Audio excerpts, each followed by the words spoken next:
Assalamualaikum warahmatullahi wabarakatuh.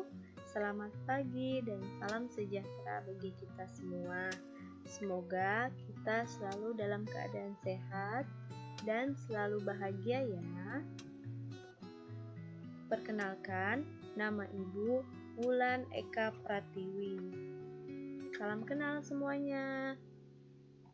Pada kesempatan kali ini, Ibu yang akan membawakan materi pembelajaran bahasa Indonesia di kelas kalian. Walaupun saat ini kita semua tidak dapat bertatap muka, tetapi semoga kalian semua tetap senang dan tetap semangat dalam setiap aktivitas pembelajaran daring yang dilakukan. Kali ini kita akan membahas tentang teks eksposisi.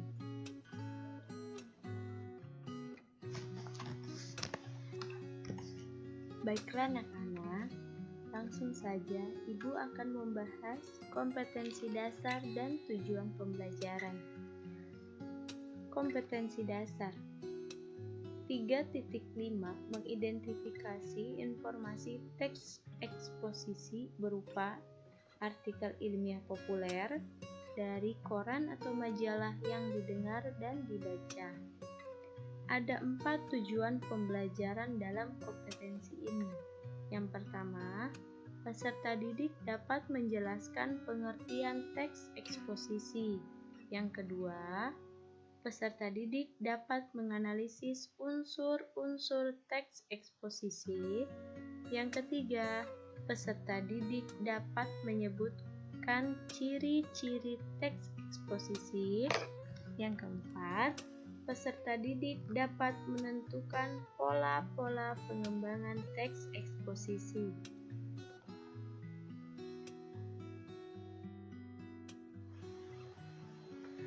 Baiklah, selanjutnya kita masuk pada pengertian teks eksposisi.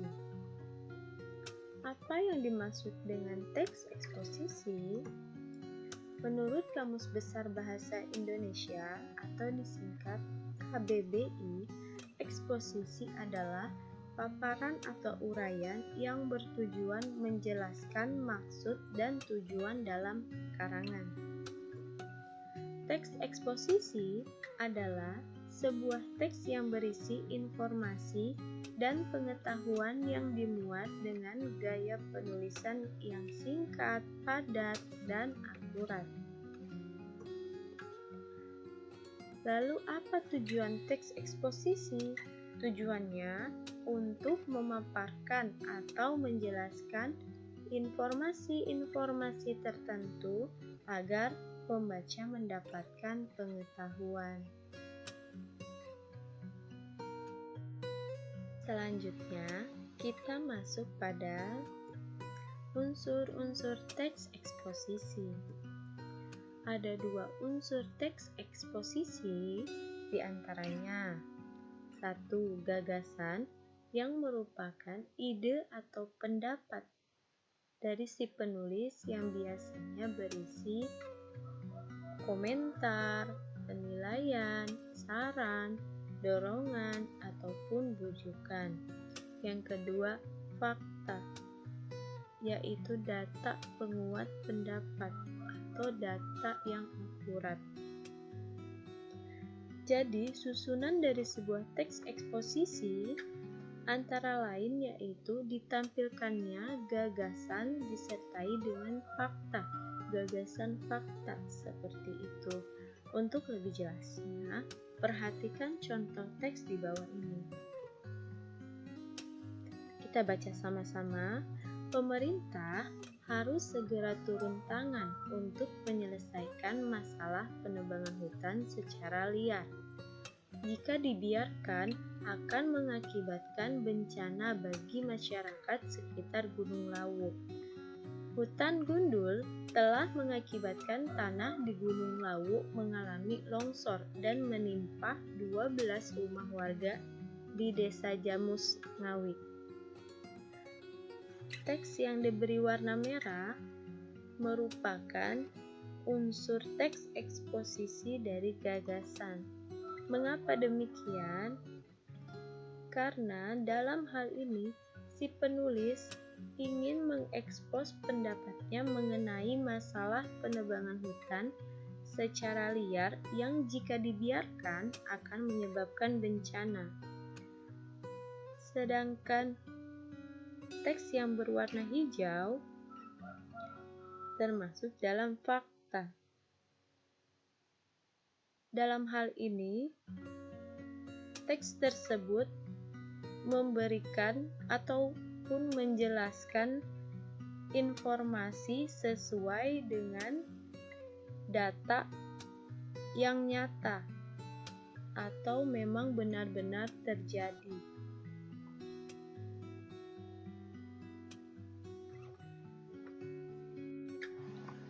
Sekarang kita lihat apa saja ya ciri-ciri dari teks eksposisi ini. Teks eksposisi memiliki 3 ciri. Yang pertama, penjelasan pokok persoalan secara objektif. Tidak ada unsur subjektif dan emosional. Dalam hal ini, ciri teks eksposisi harus sesuai dengan kenyataan yang ada. Dan penulis tidak berusaha memihak ataupun berusaha membangkitkan emosi pembaca. Yang kedua, gaya penulisan informatif dengan uraian objek yang jelas. Dalam hal ini, penulis ingin memberikan informasi yang detail dan sejelas-jelasnya. Yang ketiga, teks memuat fakta. Fakta tersebut dipakai sebagai penyambung utama dalam membuat rumusan agar informasi yang disampaikan lebih konkret. Dengan data yang konkret atau data yang akurat, pembaca itu percaya karena disampaikan oleh data pendukung. Baiklah, kita lanjut dengan pola-pola pengembangan teks eksposisi. Nah, ada 4 pola pengembangan teks eksposisi. Yang pertama, pola umum khusus atau deduktif. Yang kedua, pola khusus umum atau induktif. Yang ketiga, pola ilustrasi. Dan keempat, pola perbandingan.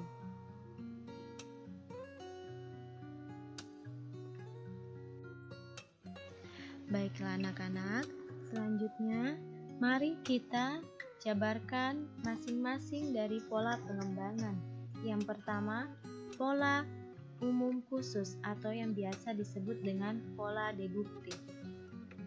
Pola ini merupakan pola yang menjelaskan ide pokok bagian teksnya ditempatkan pada awal paragraf, yang kemudian diikuti oleh ide-ide atau kalimat-kalimat penjelas atau kalimat khusus. Mari kita perhatikan dan lihat pada paragraf ini. Ide pokoknya terletak pada awal paragraf. Ini yang berpengertian secara umum, yaitu ide pokoknya yang sudah Ibu garis bawahi, yaitu Chairil Anwar adalah salah satu penyair ternama di Indonesia. Kemudian dilanjutkan dengan kalimat penjelas seperti penyair kelahiran Medan ini juga bagian dari sastrawan angkatan 45 yang terkenal selain Asrul Sani dan Rifai Afin. Ya, ini hanya kalimat penjelas dengan meyakinkan ide pokok di awal paragraf itu memang benar.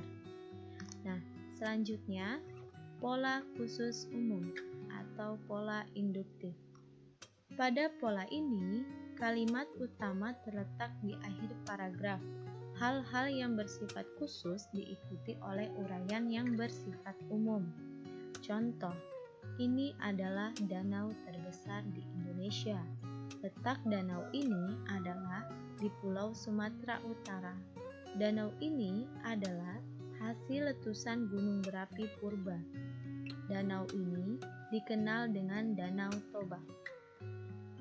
Berbeda dengan pola sebelumnya, pola khusus umum memiliki ide pokok bagian teksnya ditempatkan di akhir paragraf, yaitu danau ini dikenal dengan Danau Toba. Dengan demikian, kalimat sebelum ide pokok tersebut adalah kalimat-kalimat penjelas atau kalimat-kalimat khusus.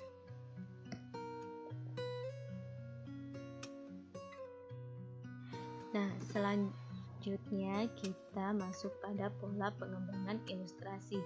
Pola ini merupakan pola yang menjelaskan informasi dengan ilustrasi atau contoh agar informasinya mudah dipahami. Ilustrasi atau contoh tersebut berfungsi untuk membuktikan suatu pendapat. Contohnya, berbagai upaya dilakukan pemerintah DKI untuk mengatasi kemacetan. Misalnya, dibangun jalur busway yang didesain dengan armada khusus yang cepat, aman, dan nyaman. Dibangun jalan-jalan tol yang membuka banyak akses jalan. Diberlakukannya berbagai kebijakan seperti penertiban parkir di berbagai tempat, dan sebagainya. Meskipun demikian, kemacetan masih terus terjadi dan menjadi pemandangan sehari-hari di DKI.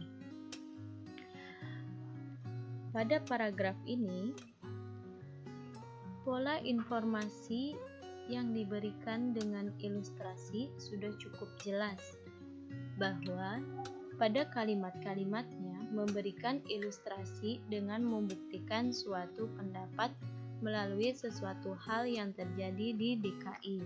Selanjutnya, poin 4, pola perbandingan. Pola perbandingan adalah pola yang membandingkan benda-benda, keadaan, atau sesuatu yang lain. Kemudian, ditentukan perbedaan atau kesamaannya berdasarkan aspek tertentu. Pola ini bisa menggunakan kata hubung diantaranya jika dibandingkan dengan, berbeda dengan, seperti halnya, sama dengan, demikian juga, selaras dengan, sesuai dengan, dan lain-lain. Nah, contoh paragraf tersebut membandingkan jenis olahraga tinju dengan jenis olahraga jalan kaki dan jogging. Selain itu, ada kata penghubung, yaitu berbeda dengan, yang menjadikan contoh paragraf ini termasuk dalam pola perbandingan. Nah, baiklah anak-anak, demikianlah pembahasan kita hari ini tentang teks eksposisi. Semoga bisa dipahami dan dapat bermanfaat dalam kegiatan belajar kalian ya. Sekian dan terima kasih. Wassalamualaikum warahmatullahi wabarakatuh.